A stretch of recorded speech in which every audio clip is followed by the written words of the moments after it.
পৃথিবীর সবচেয়ে বড় ভুট্টার ফার্ম আছে আমেরিকাতে, যেটা কর্ন বেল্ট নামে পরিচিত। শুধু এই একটা ফার্ম থেকেই বছরে প্রায় 50 মিলিয়ন টন ভুট্টা উৎপাদন করে। ভুট্টা উৎপাদনে এরপরে আছে চীন আর ব্রাজিল। এই তিন দেশেই বিশ্বের মোট ভুট্টার প্রায় 70% উৎপাদন করে। বিদেশিদের ভুট্টা উৎপাদন করার টেকনিক দেখলে অবাক হয়ে যাবেন। আর এই ভুট্টা দিয়ে ফ্যাক্টরিতে কি বানানো হয় তা আরও বেশি ইন্টারেস্টিং। তবে সবথেকে বেশি অবাক হবেন এটা দেখে উন্নত দেশগুলোতে এই ভুট্টা দিয়ে কিভাবে গাড়ি চালানোর তেল বানানো হয়। বিশাল স্কেলে ভুট্টা চাষ শুরু হয় জমি প্রস্তুত করার মাধ্যমে। প্রায় 1 কিলোমিটারের বেশি লম্বা জমিতে ভুট্টার চাষ হয়, যেখানে ব্যবহার করা হয় জিপিএস নিয়ন্ত্রিত ট্র্যাক্টর, প্লাউ ও ডিস্ক হ্যারো। এই মেশিনগুলো এতটাই উন্নত যে জমি খুঁড়ে তারপর একেবারে সমানভাবে প্রস্তুত করতে পারে। এই মেশিনগুলো 100 জনের কাজ একাই করতে পারে। জমি প্রস্তুত হয়ে গেলে শুরু হয় বীজ বপনের কাজ। এখানে ব্যবহৃত হয় এই বিশেষ প্ল্যান্টার মেশিন, যা নির্দিষ্ট গভীরতা এবং সঠিক দূরত্ব বজায় রেখে সমানভাবে বীজ পুঁতে দেয়।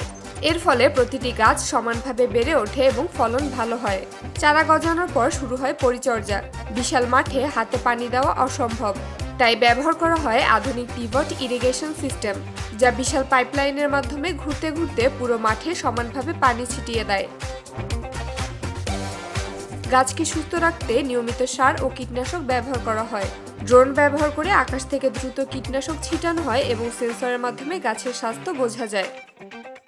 কয়েক মাসের পরিচর্যার পর ভুট্টার দানা যখন পাকতে শুরু করে তখন আসে ফসল কাটার ধাপ। এই কাজটা করে কম্বাইন হারভেস্টার নামের এক আধুনিক মেশিন। এটা একসাথে ভুট্টা কেটে ফেলে, দানা আলাদা করে এবং খোসা ও ডাঁট ছাড়িয়ে দেয়। কয়েক ঘন্টার মধ্যেই টন টন ভুট্টা সংগ্রহ করা সম্ভব হয়, যেখানে আগে মাসের পর মাস সময় লাগত।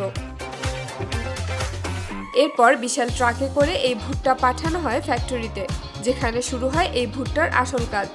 ফ্যাক্টরিতে পৌঁছানোর পর প্রথম ধাপ হলো ভুট্টা পরিষ্কার করা। ধুলো, মাটি এবং অন্যান্য পদার্থ বাদ দেওয়া হয়।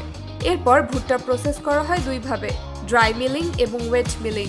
ড্রাই মিলিং পদ্ধতিতে ভুট্টার দানা গুঁড়ো করে তৈরি করা হয় কর্নফ্লাওয়ার বা ভুট্টার আটা। তবে সবথেকে বেশি বানানো হয় কর্নফ্লেক্স এবং ভুট্টার দানাকে বিশেষভাবে মিষ্টি করে ক্যান করে রাখা হয়। এই খাবারগুলো বিদেশে সবথেকে বেশি বিক্রি হয়। কর্নফ্লেক্স তৈরির ক্ষেত্রে প্রথম ধাপ হলো ভুট্টার দানা নির্বাচন। কারখানায় আসা ভুট্টা বড় বড় ডেকে জমা রাখা হয়। পরিষ্কারের পর ভুট্টার দানা পানিতে ভিজিয়ে রাখা হয় যাতে নরম হয়। এই ভেজানো দানা সিদ্ধ করা হয় এমন মেশিনে যেখানে উচ্চ তাপে রান্না করা হয় এবং একসঙ্গে চিনি, ফ্লেভার, লবণ ইত্যাদি মেশানো হয়। রান্নার পর দানাগুলো বড় রোলার মেশিনে নিয়ে চাপ দিয়ে চ্যাপ্টা আকারে করা হয়।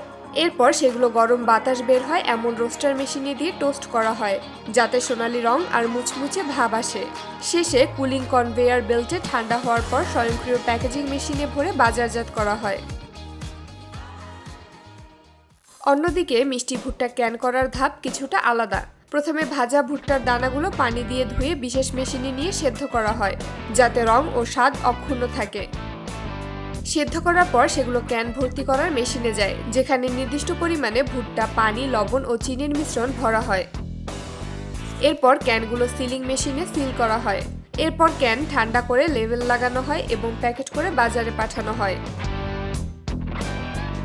অন্যদিকে ভুট্টার তেল তৈরি করার জন্য প্রথমে ভুট্টার ভেতরের অংশ আলাদা করতে হয়, কারণ তেল মূলত এই অংশ থেকেই বের করা হয়। প্রথমে ভুট্টাকে কয়েক ঘন্টা পানিতে ভিজিয়ে রাখা হয়, যাতে দানা নরম হয়। এরপর গ্রাইন্ডার মেশিনে পিষে খোসা, স্টার্চ আলাদা করা হয়। তারপর শুকানোর মেশিনে পাঠানো হয়। ভালোভাবে শুকিয়ে গেলে মেকানিক্যাল প্রেস মেশিন দিয়ে তেল বের করা হয়। কাঁচা তেলকে এরপর রিফাইনিং মেশিনে ফিল্টার করা হয়।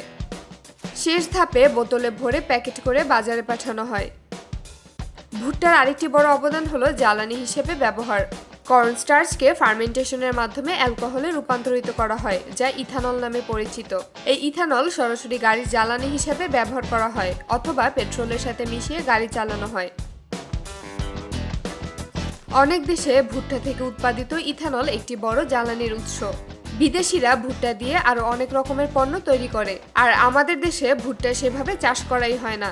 যদি সঠিকভাবে চাষাবাদ করা যেত তাহলে আন্তর্জাতিক বাজারে শুধু ভুট্টা চাষ করে কয়েক মিলিয়ন ডলার আয় করা সম্ভব হতো।